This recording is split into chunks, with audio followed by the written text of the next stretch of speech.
The popular narrative of Danny Phantom's origin story has always been presented as a laboratory accident, a curious teenager who stumbled into his parents' ghost portal and emerged with supernatural abilities.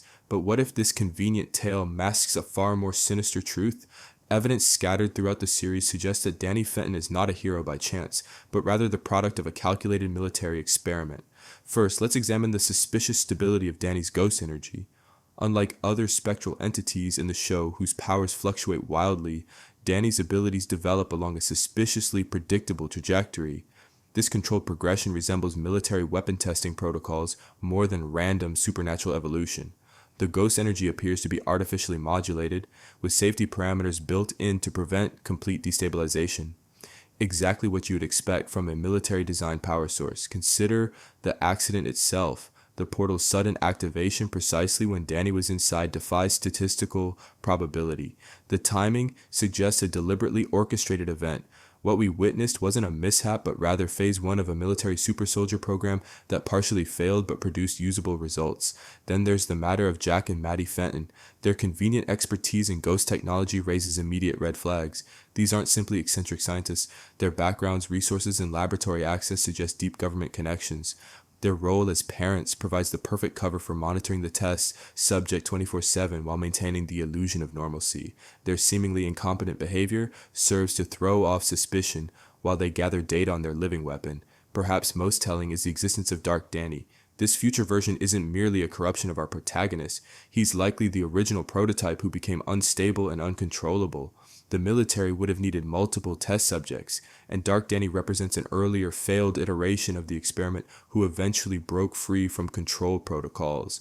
The ghost hunting narrative provides an elegant cover for military operations in plain sight, allowing them to contain other supernatural phenomena while studying their primary subject in a controlled environment disguised as a typical American town. What if Amity Park itself isn't just a random ghost-infested town, but a carefully constructed environment designed specifically to test Danny's capabilities? The evidence is hiding in plain sight. First, consider the uncanny concentration of ghost activity in one location, statistically impossible unless deliberately orchestrated. The military would need a controlled testing ground to evaluate their subjects' combat effectiveness against various spectral threats. Amity Park serves as the perfect isolated ecosystem where variables can be manipulated without risking wider exposure. Look at the town's infrastructure, suspiciously robust despite constant supernatural attacks. Buildings are damaged and repaired with remarkable efficiency. Public services continue functioning despite apocalyptic events. This resilience suggests reinforced construction and rapid response protocols typical of military installations, not ordinary municipalities. The citizens' behavior is equally telling. Despite witnessing extraordinary phenomena daily, most maintain remarkable psychological stability. The population's quick recovery from trauma and limited migration away from danger indicates possible memory manipulation or selective recruitment of individuals with specific psychological profiles. Classic military population control techniques. Then there's Casper High School, strategically positioned as a social laboratory.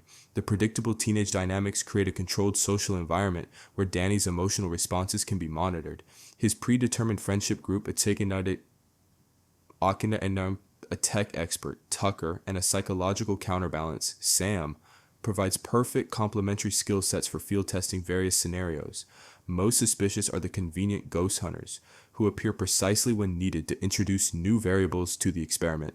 Skulker, Technus, and others represent different combat challenges, each testing specific aspects of Danny's developing abilities.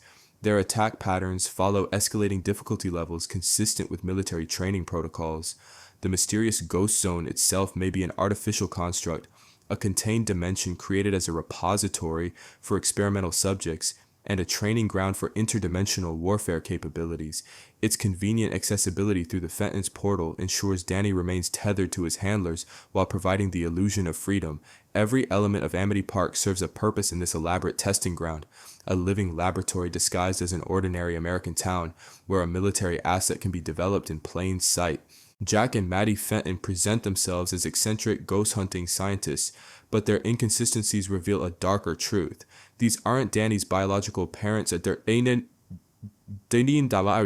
They're military handlers assigned to monitor and manage a valuable government asset. Examine their supposed incompetence with a critical eye. Jack's bumbling persona conveniently masks moments of exceptional technical brilliance.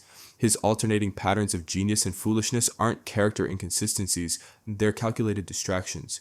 When needed, his accidental inventions advance the testing protocols precisely as required. This deliberate pattern of controlled failures provides plausible deniability while still achieving military objectives. Maddie's combat skills deserve particular scrutiny. Her extraordinary fighting abilities exceed those of any civilian scientist. Her precision, tactical awareness, and physical capabilities match those of Special Forces operatives. Notice how she seamlessly transitions between maternal figure and military efficiency. A trained operative maintaining her cover identity. Consider their basement laboratory advanced beyond any reasonable private research facility. The technology required for interdimensional portals would cost billions and require massive power sources. No civilian scientist could access such resources without significant government backing. The Fenton Works facility likely connects to a larger underground military complex where the real research continues beyond Danny's awareness. Their parenting patterns reveal operational protocols rather than genuine family dynamics. Their convenient absences during critical ghost incidents allow for unmonitored field testing. Their selective enforcement of rules resembles containment procedures more than parental discipline. Most tellingly, their emotional responses to Danny's dangerous situations lack the authentic panic of real parents, instead displaying the calculated concern of handlers assessing asset performance. Jazz's role as the only biological Fenton child explains her initial skepticism about ghosts. As a control subject unaware of the experiment, her psychological responses provide valuable comparison data. Her eventual acceptance of Danny's secret represents a successful integration of a civilian observer into the project parameters. The Fenton's extensive arsenal of anti-ghost weapons serves dual purposes, ostensibly for hunting ghosts, but primarily designed to neutralize Danny should he become unstable. Each invention introduces new variables to test his adaptability, while providing emergency containment options. Behind the facade of quirky ghost hunters lies a sophisticated military operation with two primary field agents maintaining constant surveillance on an experimental subject they call Sun.